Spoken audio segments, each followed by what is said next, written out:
Uganda. Say that again. Uganda. That sounds so nice and better. The Pearl of Africa. Woo! My mouth is feeling quite good right now. The Pearl of Africa. All right.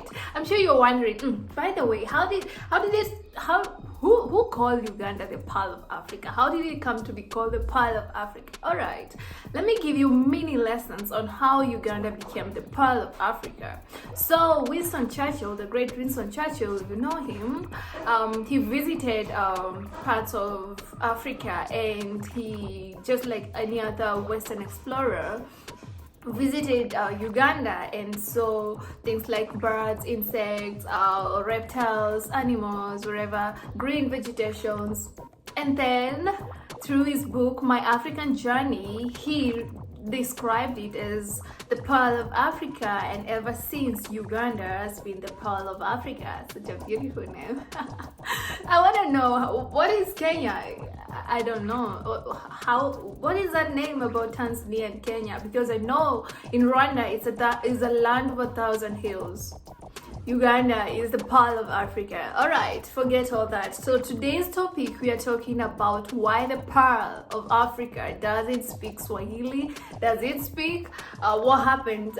Who speaks in Swahili? And are they teaching Swahili? What happens in the Pearl of Africa in regards to Swahili as a language? All right. My name is Sharon Zay. I love Swahili so much, and I love to make Swahili videos and Swahili content, to be specific. So today we're going to be talking about the Pearl of Africa, Uganda, right? And let's just dive into the video or discussions. So the Pearl of Africa. So the Pearl of Africa, you have to know first off, it has a lake. It doesn't have like what would I call, like, it doesn't border, like, okay, let me just be specific. It's a landlocked country, right? Correct me if I'm wrong, but I feel like my geography lessons are right. So for you to understand Swahili first, you have to understand Swahili. What is Swahili?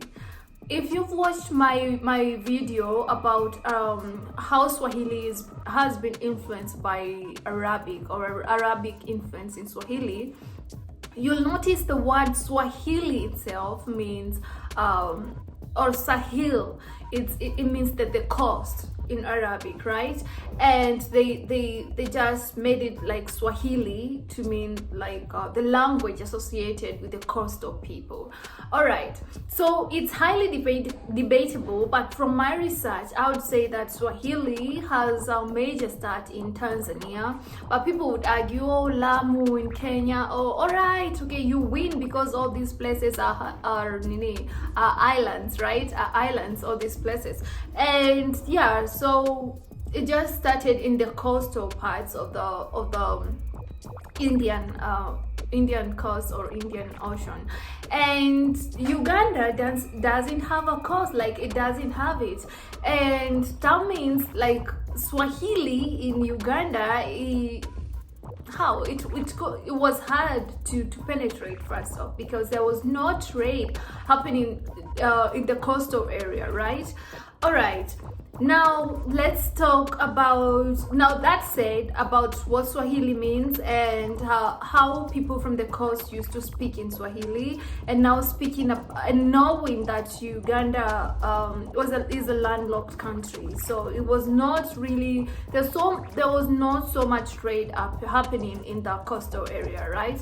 So with that knowledge, we will start to notice that people in Kenya and Uganda, and the trade that was happening, seemed to be so friendly with the people who they were trading with, right? Because they had come up with this language, which was Swahili. So for some reason in Uganda, there was Swahili, but it was used by the how is it called? The Askaris. Askaris is the police, the people who were pushing for colonization. to be colonized, for the country to be colonized, all right?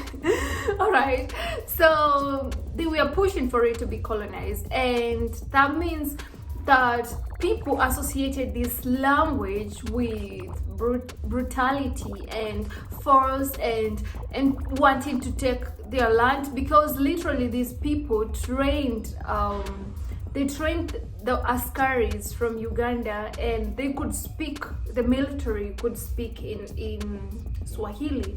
So it was associated with that. You want to colonize us, it's a foreign language, we don't want that. So people rejected it, all right? That is from my research from back then. Now that is the history of all this. And now move forward to right now, where colonization is done and all that. You will still go to Kampala or Entebbe or any other place in Uganda, and you will find out like I've tried myself to speak to a taxi driver or people around in Swahili, and it's like no, we're not getting what you're saying. That does not mean like completely people over there they don't speak in Swahili, all right? Quite the opposite. Let's start from the president. The president speaks in Swahili. The opposition leader speaks in Swahili. I watched the BBC Swahili interview and I was like, okay, they can speak in Swahili.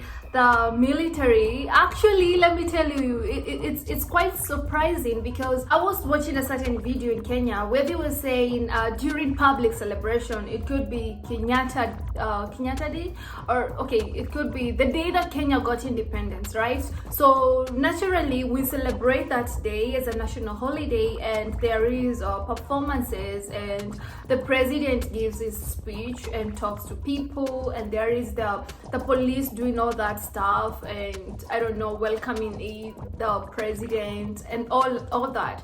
So people were saying, I was watching this interview on local TV in Kenya where it's done in English. It was done, I don't know what they were comparing it with. It was in KTN Kenya. So they were comparing, in Kenya they did it in English, like introducing the army, that is the Kenya wherever and whatever. They did it in Your Excellency, introducing all that in English. And then they went to Uganda. Uganda did it in Swahili. I don't know. I mean, I found that quite, because I know in Kenya they usually introduce it in Swahili too, but I don't know how KTN was comparing it. It was just a discussion on Swahili, and they saw in Uganda they were really introducing them in Swahili, and it was like okay, so it is true, like the military and people in the police and all that, and the president can speak really in Swahili. But when we go down to the villager, the village person the person in the village, can they speak in Swahili like me? Like, can they speak in Swahili like a person from Tanzania? The answer really is no, majority of them, like, not at all. They have Luganda, their own language that they speak in.